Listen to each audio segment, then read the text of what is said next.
Masao nokudabiza kurufo ya watonya awamu obwo ifeze soka ya transitional grant ya milioni ebisatu mama byayogedde ekiva mu central government of the level. Omutendero gw'okubiri gwe gw'okubanga tuddaabiriza omwaliro ogwa wansi n'ogusooka nga mugulaba nti kyateeka nti bw'omala okuzimba batumaliriza oba olina okubanga oyongera okubanga ekintu ekikuuma kisigale nga kikyasaabinga ne munda omwo tulinamu ebyomuliro bye twagala okuddamu okuddaabiriza ekizimbe kyaffe n'offices zibe nga ziri safe. Nga maama bw'ayogeddeko awo tulina sente ziva mu kuleta Kampala zigenda okukozesebwa okuddaabiriza emiliyoni ebisatu ebirala, naye ng'okwo kuliko okubanga tugenda okukwata amazzi gonna agali ku kizimbe kino tusobole okubanga tugakozesa tuba tetwala sente nyingi mu national water ng'ate tulina rufu nnene esobola okuvaako amazzi era tanka gye tugenda okukola ya 15 egya lita. Tuteekeko solar pump tube nga tuteekako ne tanka emitwalo 3 ezigenda okubanga zigabanya ekizimbe kuno tusobole okubanga tetukyalina bbulwa lw'amazzi. N'ekirala tugenda okubanga tuteekawo solar lighting wano abamu badde muyitawo nga amasannyalaze gavuddeko nga waliwo enzikiza. Kati kyekiseera enzikiza eveewo nga tukozesa amaanyi g'enjuba, ate tugenda tuteekawo ne ku CCTV cameras ez'omulembe nga nazo tezivaako nti amasannyalaze gavuddeko zivuddeko kubanga abantu bannakigwanyizi bangi babadde nga batera okujja ne bakola ebitali bituufu. Emirimu egyo gyonna gigenda kumala emyezi 6 naye okusinziira bwe ndaba ku sipiidi ya contractor tekijja kuwera. Katusabe nti ajja kumaintaininga sipiidi eyo Savannah Engineering Works Limited. Ate mwana nzaalwa yawano mujja kwebuuza lwaki tumuwanye naye agezezzaako okubanga ekitiibwa akikuumye omulimu gwe twatandise ku kizimbe kino ekyaffe ekya administration block. Tukimanyi bulungi nti mu Mukono district eruddewo ng'ezimba ekizimbe kino ekya administration block oba ekitebe we tutakalabiza emirimu gyaffe egya gavumenti ya district. Naye olw'okubanga sente zibadde ezo zirudde nga tuzifuna ne tuwaawo okubeera nga tubaako kyetwongerako, naye ate nga tukimanyi kino kitapoozi kwatyandalira 3 ate n'emabega eyo kubanga twongera okuzimba waliwo ne flow ezatandikangako okuba block. Naye tulina omusanju omwaka guno gw'ebyensimbi gavumenti yaffe eyawakati twagiwandikira ebbaluwa tugisabe etwe ku ssente tuteeke mu bageti yaffe tubereko kyetukola ku kizimbe kino. Twagisaba kawumbi ka ssente. I wrote a letter requesting 1 million shillings. Naye minisitule yaffe eya finance etuddamu etuwa miliyoni 3. Netuzeebazanyo tugamba zino ebisatu tujja kubaako gye zitutuusa. Naye ate era nga bwe mukimanyi tulina programu yaffe ya Greater Kampala Metropolitan. Programu eyo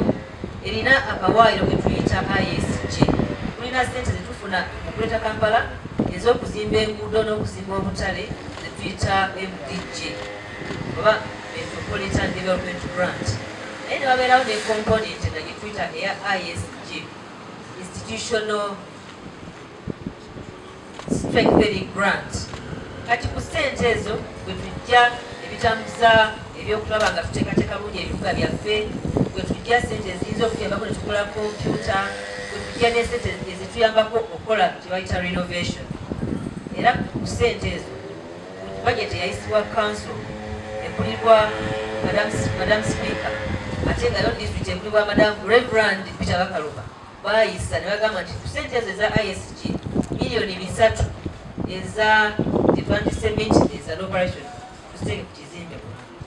etubeera nga tulina toto ya mugatte milioni 6 zetwagamba nti omuha gw'ebyenzimbi guno tubeereko eginya enkola ki yetwongera ku kizimbe ekyo. N'olwekyo tetuyita mitendera gyonna egiyitibwamu okulaba nga tufuna omutwana tukolera omulimu omulungi era akakawayo tukayitamu tetufuna contractor tubasala tufune contractor omu kubanga ssente olwokuba ziva mu mikono gya mirundi ebiri ezimu emiliyoni 3 za ministry ya finance oba gavumenti of Uganda ate endala 3 era ezo za ISG za World Bank. Netugamba nti tufune omuntu contractor abeera omu asobole okubanga omuntu akutambuliza wamu tufune ekisinga obulungi. Sijja kumwanjula ku kiseera kino naye twayita mitende egyo gyonna n'olwekyo contractor ye netumufuna naye olwokubanga obudde tebutuulira empinga ebiseera ebisinga netugamba nti contractor katandike wadde nga tetunakola ki kutongoza naye nga tekitugwanidde nnyo okutongoza omulimu guno naye emirimu gyonna gye tukola mu disitulikiti yaffe era mu butuufu kyatteeka okulaba nga tukola ki tugitongoza abantu baffe bagenda okuba nga baganyula mu mirimu gino bategeere sente zitufunye zigenda kukola ki n'olwekyo ke kano akaseera ke twateeseteese okulaba nga tubanjulira contractor bakama baffe ate era n'okuba naye yennyini atandike omulimu officially wadde nga badde ku ground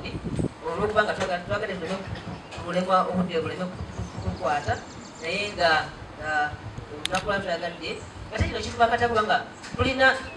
enjogera egamba tulina abantu byonna bye tukola abantu balina okubimanya. We've got to ensure that we do everything we do in a transparent manner, and we've got also to ensure that we are accountable to the people. Whatever we do, we are supposed to ensure that we observe necessary regulations and all this. So abantu bamanya nti omuntu wa milioni 6 nabo bakitegeere nti naye bye bakoze biri worth that much. And also for quality assurance, twagira emirimu gye tukola giganyula abantu. Tunamala kulonkinga project eno ng'egenda kutandika era aba stakeholders baffe bonna tujja bakubiriza kitekikugaana kwambukayo kulaba nti ekigenda mu maaso batambuza batya omulimu for quality assurance and also ownership of the project. Olwekyo bwe mukolo guno gwe tuliko njagala okubeebaza nti muzze okubeera ku mukolo guno ogw'okubeera nga tutongoza kizimbe kino. It's a historical event fena tuli basanyufu nze ndi musanyufu ate manyi nti ne mukama wange ne executive ye bana abakulembeze bonna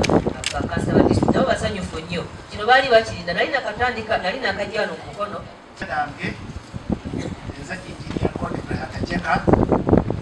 managing director wa Savannah Engineering Works Limited. Savannah Engineering Works Limited eweereza Bannayuganda okumala emyaka 22 era twongera okwebaza Mukono District Local Government olw'okukolagana naffe era naffe gye tusuubiza kimu tetuli baswaza. Uganda ekubiriza nnyo ekubiriza nnyo Google naye twebaza Mukono okubanga erowooza ku nzaalwa z'Emukono yabukaawo okwebaza nnyo okubanga abantu b'Emukono balowoozezaako era tasalawo okulaba nga kumpi bonna abakola kuno bava Mukono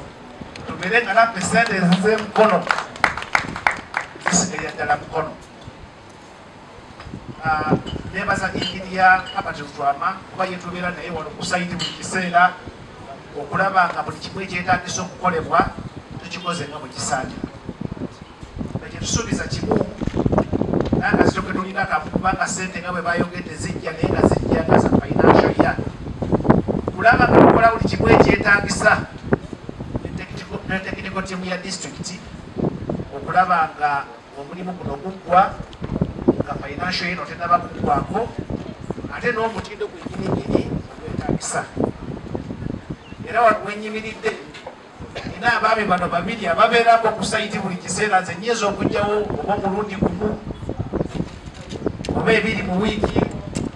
naye abaami bano benyimiridde nabo njagadde tubalabire ddala. Bwe twagenze ggulu twalabye nti balina government interventions nnyingi era olaba balina amakubo abantu beebuuza wano mulwaki amakubo g'omu Buganda mabi lwaki bino bibi twalabye amasomero amalungi they have a lot of interventions kati tukusaba RDC gavumenti eno gy'oweererezaamu nga bwesobodde okuyamba Northern Uganda, Eastern Uganda, Western Uganda kakati naffe tulowoozeeko nga Buganda region twetugiyita Buganda si central byo tetubimanyi oba bya north era tukusaba mubitereze ku map naye Buganda region eya Ssaabasajja Kabaka naffe batuyambeko ku nguudo batuyambe ku bizimbe batuyambe ne ku programs endala wetwogerera kaakano programu ya Greater Kampala yokka kumpi gy'oyinza okwogerako gye tulina wano mu Buganda naye twasanze eggulu nga balina programs kumpi nga 4 oba 5 n'olaba abamu emmotoka zimala eddakiika 3 ne ziryoka ate ziyita ddakiika 3 ne babula n'okwanika muwogo mu luguudo nga tewali mmotoka ziyitewo kakati ffe wano awava omusolo omuyitirivu kumpi almost 70% that makes our GDP why don't we get that funding era bwe munaakola ekyala DC mukamawo mugambe ojja kulaba nga wano Buganda ekyuka mu mpagira ne mu ndaba y'ebintu naye nga bwalabye kawempe bwefaanana n'awalala nga Prime Minister agamba bugambe nti kakati bwe munaatuwa owaffe ettaka lino tetumanyi abatamanya ŋŋamba abaliyingiddeko waliwo bakulyetiza ebyapa ebifo byonna youth center beta gye yatuzimbira n'ebifo byonna abatamanya ŋŋamba babyetoolodde bapima baagala bibba kaakati njagala kwebaza mwami Bakaluba Mukasa omwana w'omwami intelligence etugamba nti lwe yajja wano kyeyasookerako kumanya bunene bwa ttaka lya district n'atuma abasabeya ne bakikola ekyo mukubireko mu ngalo omusajja oyo yakola kyamaanyi naye ate waliwo abamuyise mu nkwawa baagala kunyagulula buli kiriwo basaba twegatte tutaase ettaka lya district disitulikiti bweba teyina bwannannyini ku ttaka lyayo n'ebitebe byayo teri kigenda mu maaso zonna demonstration y'ofiisi za gavumenti zirina kubeera wano basaba tukikwase maanyi tulwane okulaba nga baagala oba nakigwanyizi ku ttaka lino tebalitwala njagala kukoma wano olw'obudde